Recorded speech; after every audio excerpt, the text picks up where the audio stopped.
Jealousy ایک natural emotion ہے اور کوئی بھی انسان کسی سے بھی جیلس ہو سکتا ہے، یہاں تک کہ قرآن مجید میں آپ نے واقعہ پڑھا ہے بہت مشہور حضرت یوسف علیہ السلام کی سٹوری کہ ایون انبیاء کے بچے ایک دوسرے سے جیلس ہو گئے، جیسے کہ حضرت یوسف علیہ السلام سے ان کے جو سوتیلے بھائی تھے وہ جیلس ہوئے۔ تو اس کا مطلب یہ ہے کہ جیلسی انسان کے اندر ایک نیچرل ایموشن ہے، لیکن یہ بہت خطرناک حد تک اگر اس لیول پہ چلی جائے جیلسی کہ یہ انسان کو اتنا نیگیٹو کر دے کہ یہ حسد میں تبدیل ہو جائے۔ اور حسد کی ڈیفینیشن کیا ہے؟ جیسے کہ سورہ فلق میں ہم نے حاسدین سے اللہ سبحانہ تعالیٰ نے ہمیں پناہ مانگنے کا کہا۔ حاسد وہ ہوتا ہے جو آپ سے اس لیول پہ جیلس ہو جائے کہ وہ اب یہ چاہے کہ جو نعمت آپ کے پاس ہے وہ آپ سے چھن جائے اور آپ تباہ و برباد ہو جائیں۔ اور حاسد پھر اس لیول پہ دشمنی پہ جاتا ہے کہ وہ پھر آپ کو تباہ و برباد کرنے میں لگ جاتا ہے۔ لیکن یہ بھی ہمیں جو ہے وہ قرآن و حدیث کی روشنی میں یہ بات پتہ لگتی ہے کہ سب سے پہلے حاسد خود اپنا نقصان کرتا ہے۔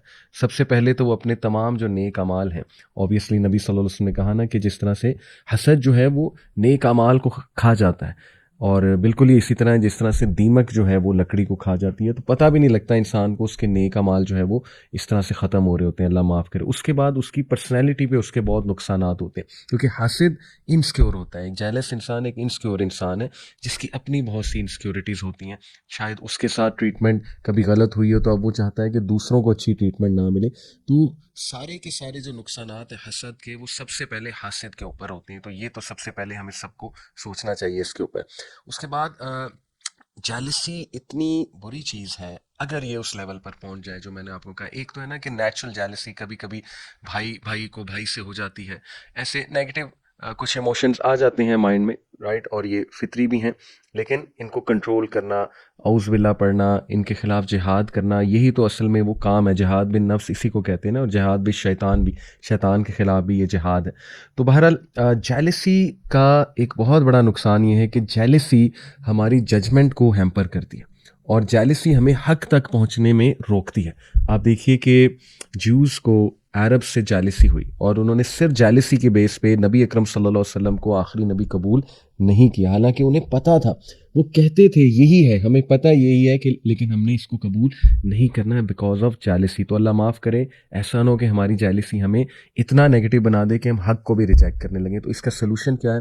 سب سے پہلا سلوشن تو یہ کہ جیلس پیپل ان کو کیسے اوائڈ کیا جائے۔ جب بھی جیلس لوگ آپ کو کوئی بہت بات لگائیں یا ان کے رویے سے جیلسی آپ کو نظر آ رہی ہے تو اس کو پرسنل نہ لیں اور ہنسی مذاق میں اس بات کو اڑا دیں اور اس کے لیے دعا بھی کریں۔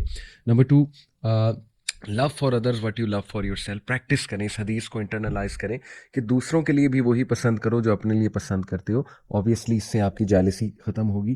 اور نمبر 3، اپنے اوپر کام کریں، اپنی انسیکیورٹیز پہ کام کریں، اپنے آپ کو بہتر بنائیں، بجائے کہ دوسروں سے کمپیئر کر کے جیلس ہونے کے اپنے آپ کو بہتر بنائیں، اور یہ سوچیں کہ اللہ میرے بارے میں کیا سوچتے ہیں اور میں اللہ سبحانہ و تعالیٰ کے آگے میری کیا حیثیت ہے۔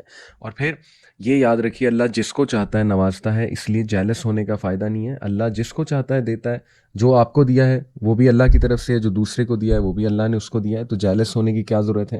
میں ایک دعا اپنے لیے بھی دعا کریں اور اس کے لیے بھی دعا کریں جس سے آپ کو جیلسی فیل ہو رہی ہے۔ بلکہ میں آپ کے سامنے خوبصورت حدیث رکھتا ہوں، اللہ کے نبی صلی اللہ علیہ وسلم نے فرمایا، یہ موطا مالک کی جو ہے وہ حدیث ہے، shake hands for this will dispel rancour and exchange gifts and love one another for this will dispel ہیٹڈ۔ اللہ کے نبی صلی اللہ علیہ وسلم کا ہاتھ ملایا کرو ایک دوسرے سے اور گفٹس ایکسچینج کیا کرو، کیونکہ اس سے جیلسی، ہیٹڈ اور تمام نیگیٹو جذبات جو ہے وہ ختم ہوتے ہیں۔ اللہ تعالیٰ ہمیں جیلسی سے بچائے اور ہمیں پازیٹیو بننے کی توفیق عطا فرمائے۔